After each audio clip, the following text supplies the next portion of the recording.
On Monday, June 2nd, the city of Cohoes marks a dark anniversary. It's been exactly 30 years since the fire on Ontario Street that killed 8 members of one family and attracted national headlines. There was only one survivor of that fire, Virginia Gratto. And as Ken Screven reports tonight, police and the community still wonder if she had a connection to the deadly blaze.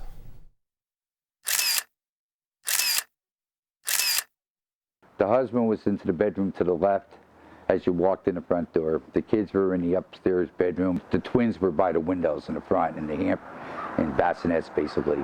A first-hand recollection 30 years old of what Cohoes firefighters encountered in the blazing home of the Gratto family the night of June 2nd, 1978. It's just a tragic thing that happened, you know. Now a fire captain, Mike Spizowski, was new on the force when the fire that still haunts this city took 8 lives at 108-110 Ontario Street. The charred duplex home is long gone. In its place, scorched and broken bricks, plus large trees that sprung up from the charred remains of a place that has become notorious, infamous, and tragic. The victims are all buried at the Elmwood Cemetery in Troy. The father, John Gratto Sr., his children, 9-year-old Eleanor, 8-year-old Evelyn, 5-year-old Francis, 4-year-old John Jr., Edward, age 2, and 4-month-old twin daughters, Patricia and Sarah. Only the mother, Virginia Gratto, who was 3 months pregnant, escaped safely. I know for a couple of weeks I couldn't sleep at night. Earl Bailey remembers a chilling moment from that night. He still lives across the street. She came over and said, well, I guess everybody must be dead. And then she just left. Over the past 30 years, neighbors here have developed their own theories, angles, and stories, rumors about the Gratto fire and who might have been responsible for what happened here.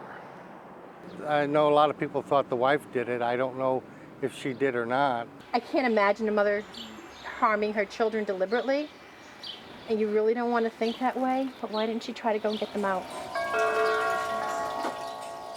Dave and Anne-Marie Koschnicks still live behind the fire scene.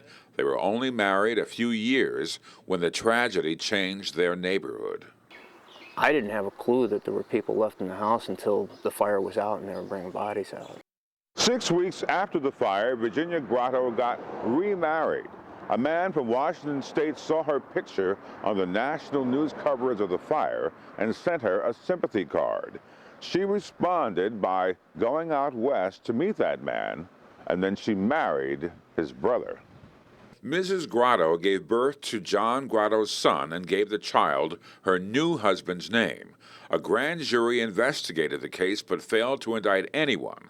Former Assistant DA Dan Dwyer, who died in 1992, had vowed never to forget the Gratto case. Cohoes detectives have never closed the case, which some have labeled arson, and they were reluctant to discuss whether Virginia Gratto has been or still is the prime suspect. Do you know whether the bodies need to be exhumed? Was there any proof at all to show that there was an accelerant in that fire that took these lives? Those are the things, Ken, that I really can't comment on. We're trying to hold what we do have close to the vest. Do you think you can still solve this fire? Well, they say everything's solvable. This is a very tough case. Virginia Gratto hired an attorney the morning after her family perished in the fire. Police have not questioned her in 30 years.